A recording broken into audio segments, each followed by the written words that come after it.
Assalamualaikum warahmatullahi wabarakatuh. Perkenalkan, nama saya Wanda Fadila dari kelas Biologi 1 semester 6. Nah, di sini saya akan mencoba untuk sedikit memaparkan isi dari jurnal yang telah saya dapatkan, yaitu jurnal karangan Isugoro dan I. Yunianto, volume 2, nomor 2, Desember 2016, dengan ISSN 19070322. Jurnal ini merupakan jurnal ilmiah aplikasi radiasi dan isotop dengan judul Pertumbuhan Protozoa dalam Cairan Rumen Kerbau yang disuplementasi tanin secara in vitro.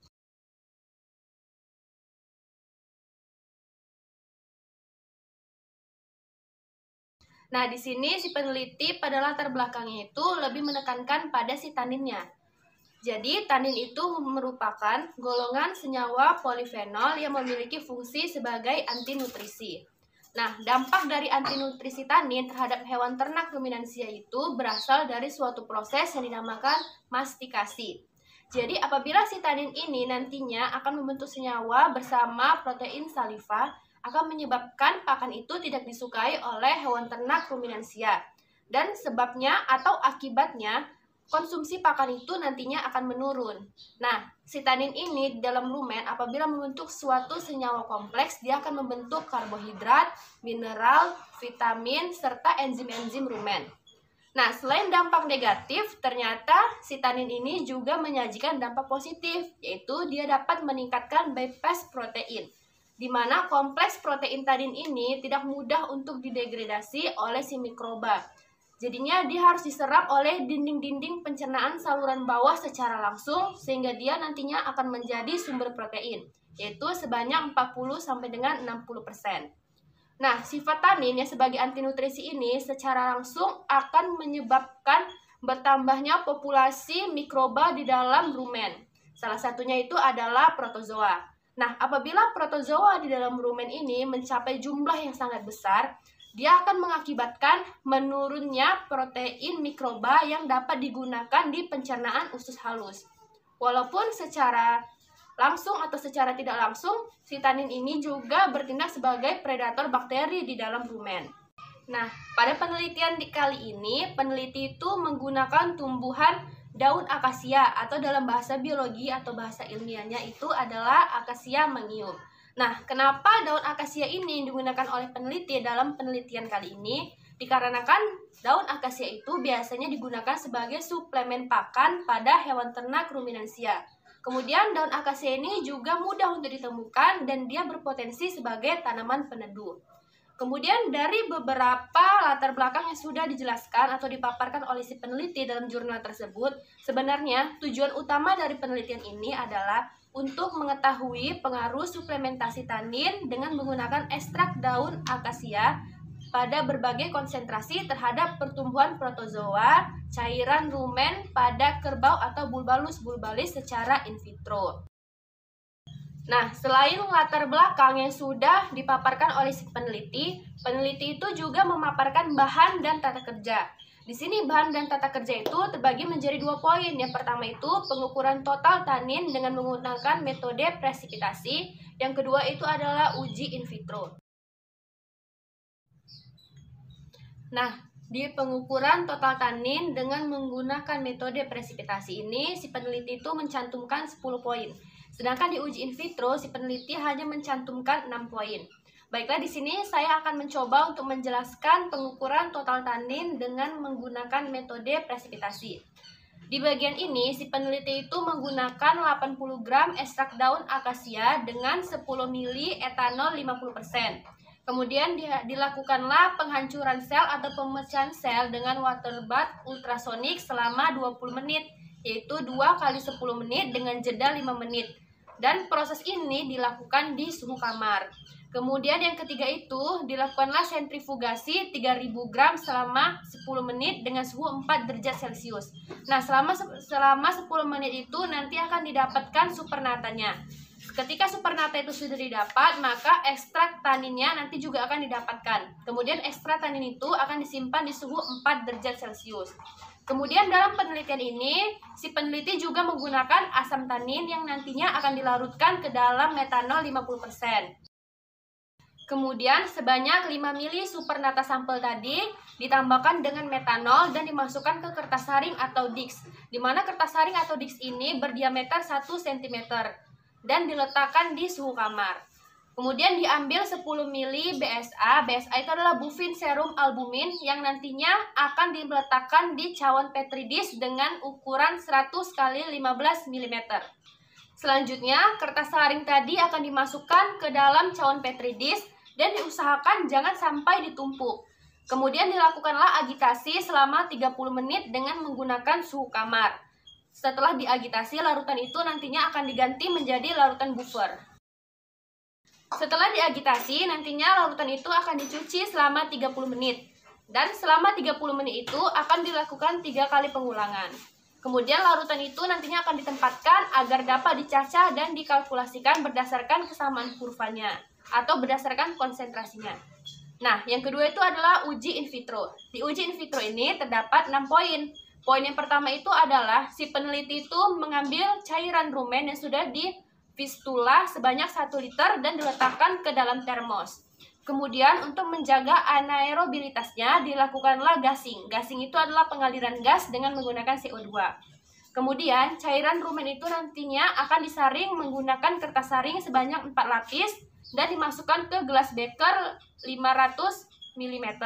Kemudian sebanyak 30 ml cairan rumen itu nantinya akan dimasukkan ke dalam siring. Dibagi menjadi 3 siring, di mana masing-masing siring itu nantinya akan dimasukkan ekstrak daun akasia dengan konsentrasi yang berbeda-beda. Kemudian ditambah lagi menggunakan 1 siring, di mana 1 siring ini nantinya akan bertindak sebagai kontrol dan dia tidak akan diberikan ekstrak daun akasia dengan konsentrasi apapun. Kemudian siring-siring itu nantinya akan diinkubasi dengan suhu 39 derajat Celcius selama 6 jam dan 24 jam.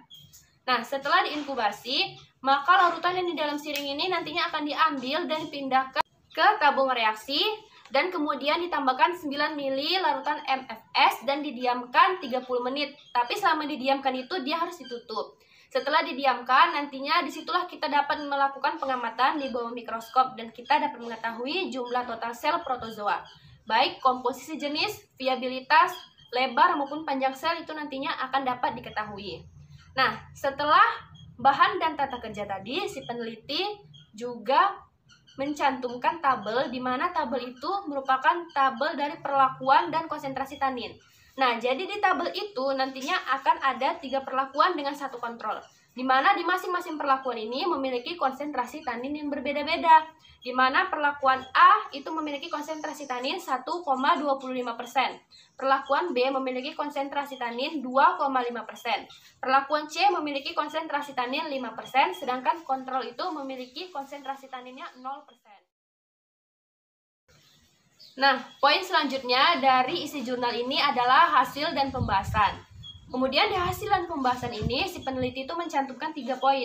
Yang pertama itu adalah kadar tanin dalam daun akasia. Yang kedua itu adalah jumlah total sel protozoa. Yang ketiga itu adalah komposisi jenis dan viabilitas populasi protozoa. Di pemaparan sebelumnya, saya telah menjelaskan bahwasannya peneliti itu menggunakan metode presipitasi dan menggunakan BSA atau bufin serum albumin. Nah, metode presipitasi dan BSA itu ditentukan atau digunakan oleh si peneliti untuk menentukan kadar taninnya. Jadi setelah kadar tanin itu ditentukan, maka kadar tanin itu dapat digunakan sebagai acuan data untuk penelitian selanjutnya. Kadar tanin itu seperti sudah saya jelaskan berdasarkan tabelnya sebelumnya. Kemudian yang kedua itu adalah jumlah total sel protozoa. Nah, jumlah total sel protozoa itu dijadikan sebagai parameter pertumbuhan pada masa inkubasi 6 jam dan 24 jam. di mana selama masa inkubasi itu peneliti menemukan bahwasannya adanya penurunan jumlah total sel protozoa baik di perlakuan maupun di kontrol.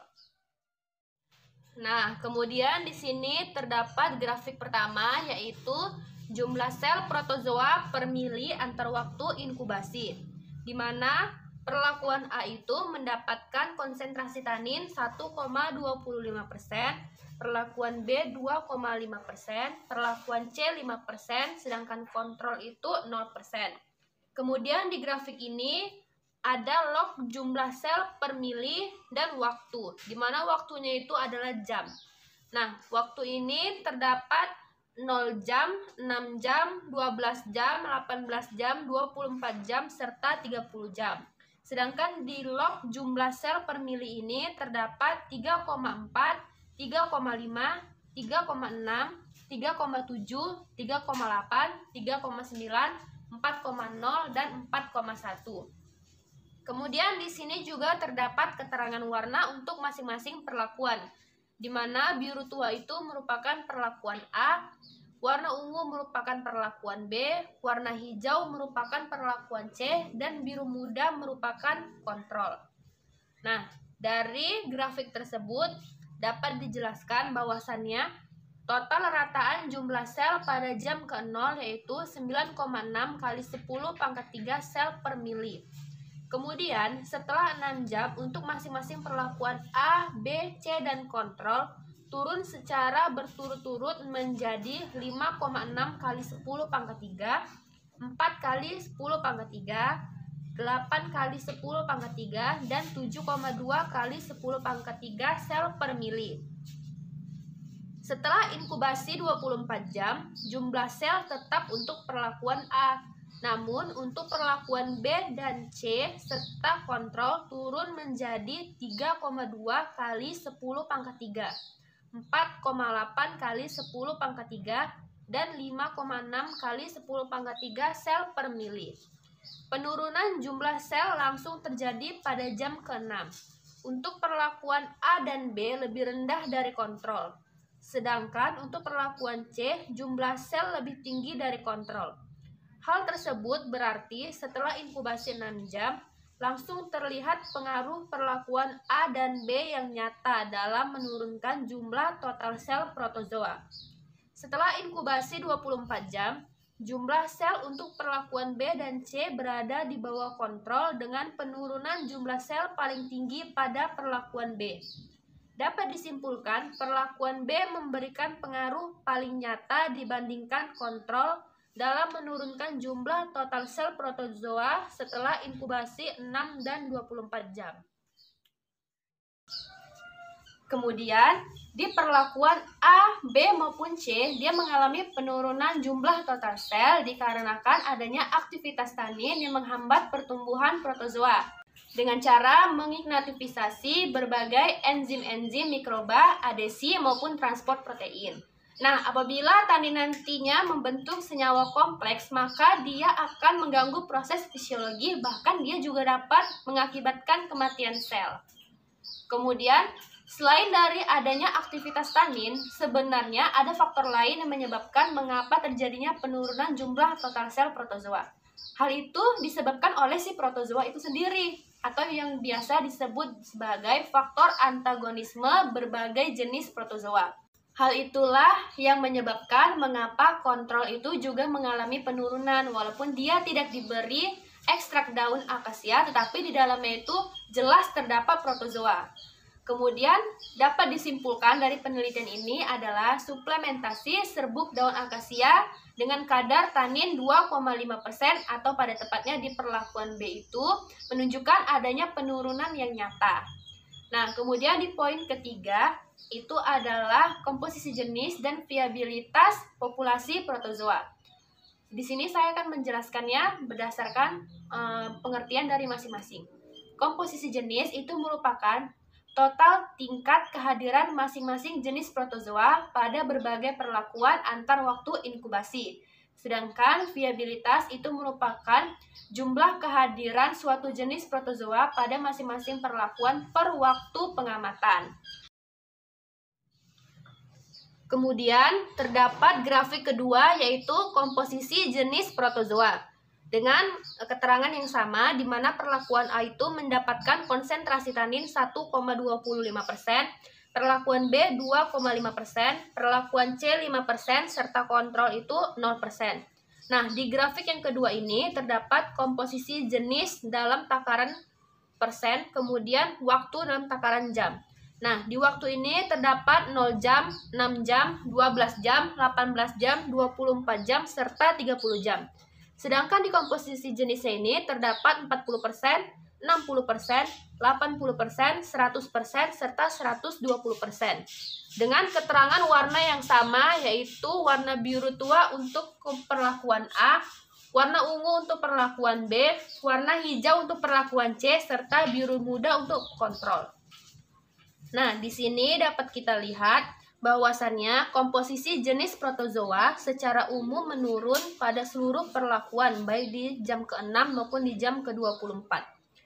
Penurunan komposisi jenis pada jam ke-6 antar perlakuan A, C, dan kontrol yaitu sebesar 17% dibandingkan jam ke-0 atau menjadi 83%.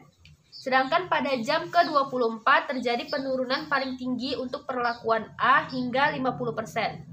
Untuk perlakuan B dan kontrol menjadi 72% dan untuk perlakuan C menjadi 67%. Dapat dikatakan bahwasannya perlakuan A memberikan pengaruh paling nyata dalam menurunkan komposisi jenis protozoa.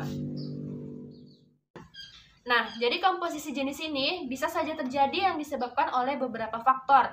Di antaranya adalah kondisi lingkungan dan cairan rumen yang telah diberi perlakuan. Jumlah dan proporsi sel protozoa itu di dalam rumen dapat berubah dikarenakan tipe dan frekuensi pakan dari hewan ternak ruminansia itu. Nah, di sini terdapat grafik ketiga yaitu viabilitas populasi protozoa. Masih dengan keterangan yang sama di mana perlakuan A mendapatkan konsentrasi tanin 1,25%, perlakuan B 2,5%, perlakuan C 5% dan kontrol itu 0%. Nah, di grafik ini terdapat beberapa jenis protozoa dengan viabilitasnya itu mencapai 0%, 50%, 100%, 150%, 200%, 250%, 300%, 350%, serta 400%. Dengan keterangan warna di sini terdapat hijau muda untuk kontrol, putih untuk perlakuan C, ungu untuk perlakuan B, serta biru untuk perlakuan A.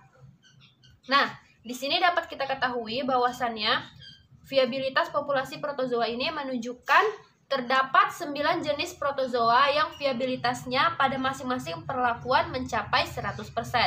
Protozoa tersebut adalah D. ruminantium, E. caudantum, F. caudantum, O. mammosum, E. bubali, E. nanalum, C. ventriculi, E. rostratum, O. bubali, dan M. medium.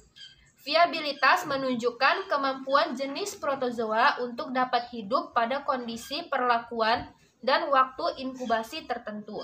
Semakin tinggi tingkat kehadiran suatu jenis pada berbagai perlakuan dan waktu inkubasi, maka semakin tinggi pula viabilitasnya.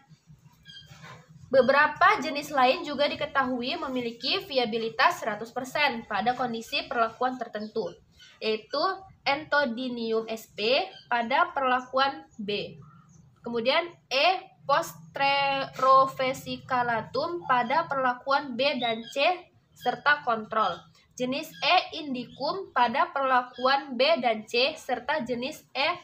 longinucleatum pada perlakuan B dan kontrol.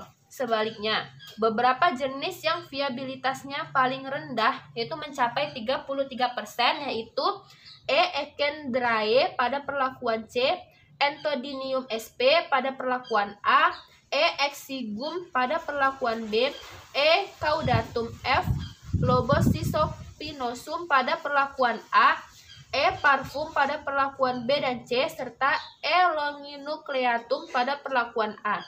Protozoa yang viabilitasnya paling rendah merupakan jenis yang sangat sedikit ditemukan kehadirannya pada sampel yang diperiksa dari seluruh perlakuan. Sedangkan nilai viabilitas itu digunakan apabila kita ingin mengetahui protozoa manakah yang tahan terhadap berbagai konsentrasi tanin yang diberikan. Walaupun di situ kita telah mengetahui jika komposisi jenis itu semuanya mengalami penurunan, tetapi tidak semua protozoa itu beradaptasi dengan cara yang sama. Jadi nilai viabilitas inilah yang dapat kita jadikan acuannya.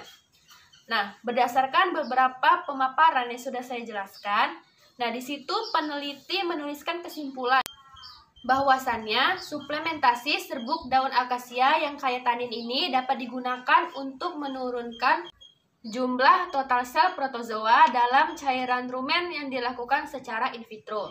Dan penurunan paling tinggi itu dicapai oleh perlakuan B dengan kadar tanin 2,5%. Kemudian komposisi jenis itu seluruhnya mengalami penurunan baik di perlakuan maupun kontrol, baik di 6 jam maupun 24 jam. Kemudian terdapat 9 jenis protozoa yang memiliki nilai viabilitas 100%, yaitu D. ruminantium, E. ecaudatum, F. caudatum, O. momasum, E. bubali, E. nanellum, C. ventriculi, E. rostratum, O. bubali, dan M. medium. Demikianlah pemaparan saya mengenai jurnal ilmiah aplikasi isotop dan radiasi yang berjudul Pertumbuhan Protozoa dalam Cairan Rumen Kerbau yang disuplementasi tanin secara in vitro. Lebih dan kurangnya saya mohon maaf. Wabillahi taufiq wal hidayah. Wassalamualaikum warahmatullahi wabarakatuh.